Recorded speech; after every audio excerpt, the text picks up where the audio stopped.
All right. Hi, everybody. Hello.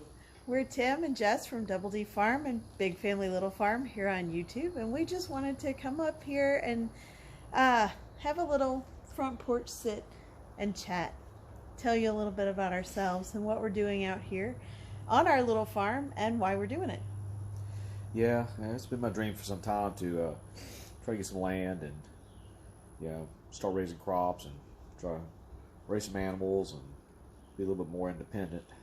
And it took many years and a whole lot of work, but we're slowly getting there.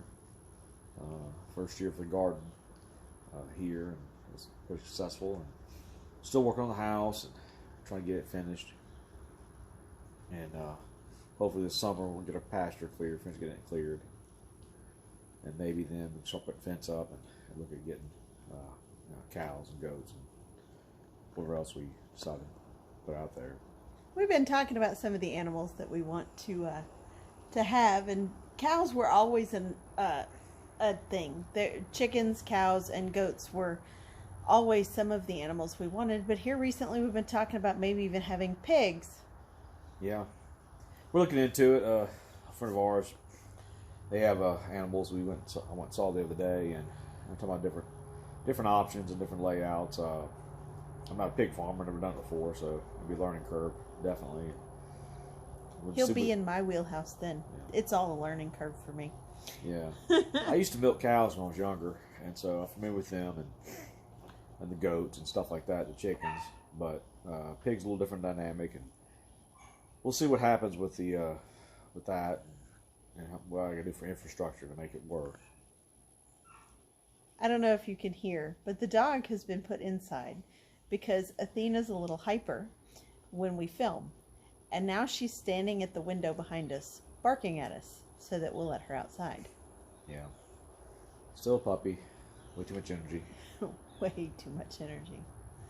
So, cows, chickens. We already have chickens, 35 chickens. We posted about that before.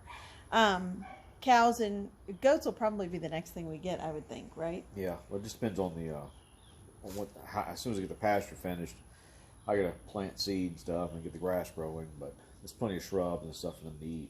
A few goats, but we'll just see how it works out, and the weather and stuff will play a big part in that also.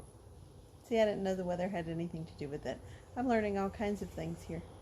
We're also planning for some winter crops as well, right? Yeah. Just as soon as this garden's finished, I'll replant a few things for this midsummer. See what I can get growing there. Maybe get a few more squash, zucchini, and maybe some more green beans planted. But no more pickling cucumbers. No, too many. We have a lot of pickles.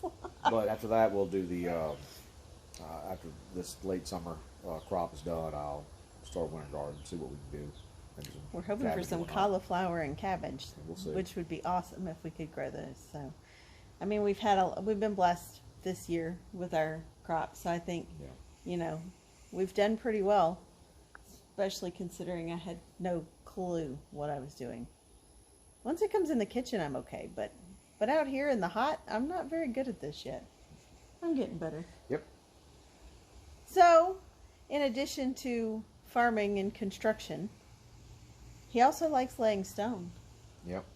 I'm working on the front porch, trying to get the stone finished up on these planter boxes. It's taking a little time doing it by myself, and the kids help a little bit. And it just goes on one piece at a time. And it looks amazing. So, I'm impressed. All I do is bring in water. Sometimes I help mix up mortar. I lifted the bag of mortar mix by myself. Yep. I don't know how helpful it was, but I was kind of impressed that I had the strength to do it. Yep, 80 pounds. Yeah, it was not fun. And I was in my good teaching clothes too, so I had to go and clean up.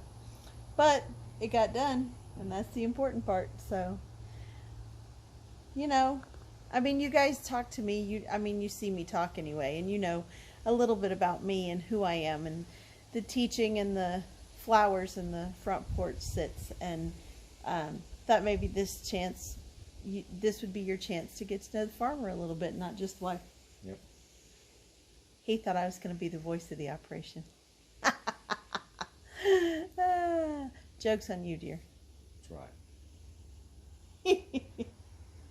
So there you have it, our little update for today Let us be the first to say to our father subscribers, Happy Father's Day. Yep.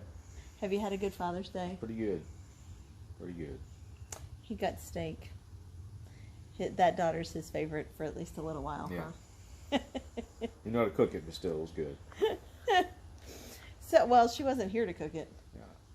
So, yeah, there was that. And the kids wanted spaghetti and meatballs, so we had a really weird lunch of steak and spaghetti and meatballs and spinach, because the spinach needs to be used.